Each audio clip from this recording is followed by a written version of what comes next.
Hello my dear friend watching from the other side. This video is presented to you by Smiley Discussion Forum. Today in this video we are going to discuss about one of the most sensitive issues that happened in our country last week. The death of 20 Indian soldiers along with their commanding officer Colonel Santosh Babu because of a violent clash between the Chinese and Indian troops in the Indo-China border of Ladakh at June 15th night. From the June 16th, this has been the flashing news in our country and infuriating every Indian citizen seeing this, the death of our bravest soldiers. And from then the news is all about, you can see, the tensions arising in the border, the Indo-Chinese relations, what India says, what China says, and all the stuff. Here in this video, we are summarizing and giving you the main details of this incident and a glimpse of what our next discussion is going to be about. Yes. So, on the June 15th, 20 soldiers in our border were killed. In fact, we would have seen regular news like this about casualties happening in the Indian border. But this is the thing. All these news till then were about the Indo-Pak border. This is the first news happening in the Indo-Chinese border. Yes, in the last 4.5 decades, there has never been a clash between India and Chinese troops which led to casualties into both sides. To following this incident happened on June 15th, we have to look at from a month before. From the month of May, there has been clashes between Chinese and Indian troops in the area of Sikkim actually. And on the first week of June, the Chinese troops has actually entered the Pangong River region, the Galwan Valley area, where this dispute has happened.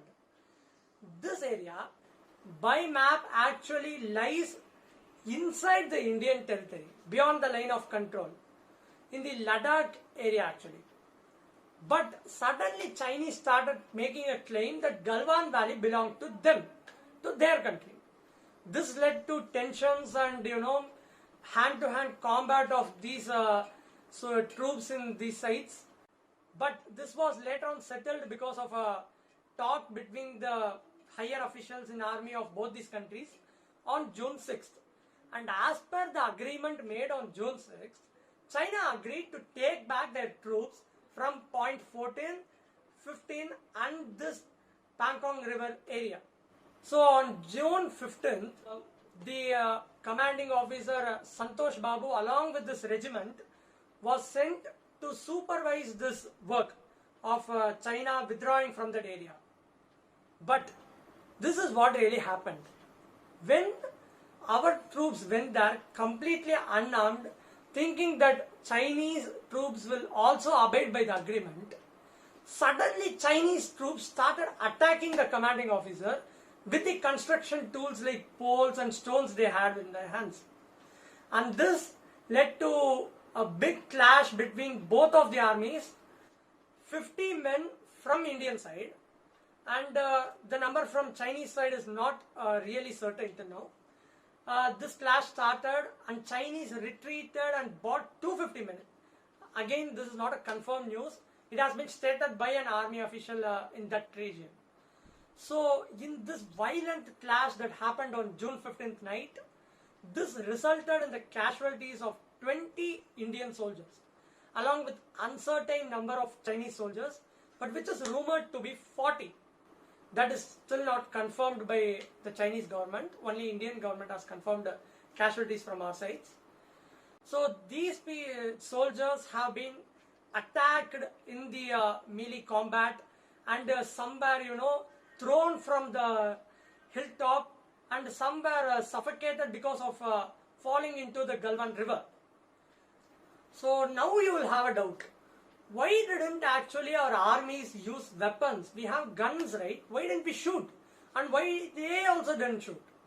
Attacking with iron rods, what is the reason for this? This is because of a military agreement between India and China on 2013, which made it clear that there should not be any weapons used in this border. So, because of that this melee combat happened. And again, you would have been having another doubt. Why didn't our India send troops to that place when Chinese retreated with 250 soldiers from their side? Because the another post of our Indian army lies across the river. So it is unable for the troops to reach there immediately when the combat has happened. So, does Galwan Valley really belong to China as per the claims they are making recently in the past 3-4 days? Actually, there has been a war between India and China in 1962, and all of us would have known about it. At that time, India wasn't really a militarily powerful country, but China was a superpower. So it was evident that India was defeated badly at that war. But before that war, these regions actually belonged to Indian territory. And in the course of war, it was true that Chinese took over these regions, but later on they abandoned it, knowing that they cannot maintain these places. And in the end of the war itself, India was controlling these regions for all the time till now. Again, if you still have this doubt, you must think about the talks on June 6th. The talks made between the officials of the two countries, in which China has agreed to disengage and remove their troops from point 14, 15 and 17 of Galwan Valley and north of Pangong Lake.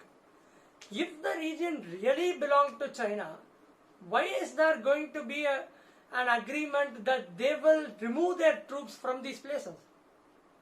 So still the tensions not settled in the borders, still the death of our 20 soldiers not yet justified. China making many claims on this region and completely unrelatable statements of both the countries regarding this incident.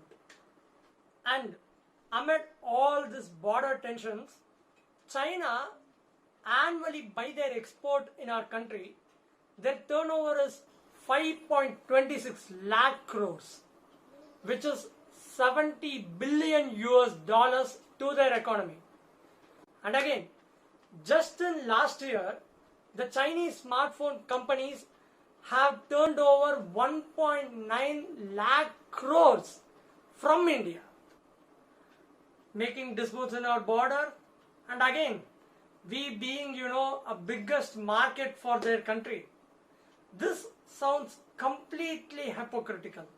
So yes, Smiley India is taking this issue. On our next discussion on 25th June 2020, we are going to have a discussion on boycott Chinese products, pros and cons. How should Indians really replace the Chinese goods from our economy? A discussion about the positive as well as the negative impacts of banning Chinese products. Solutions and strategies by students of how to replace the Chinese goods from our economy. Responsibilities of Indian government and, most importantly, Indian citizens in this issue. So what are you waiting for? Join the discussion, spread your ideas, let's make a change. This is Smiley Discussion Forum. Solutions are born here.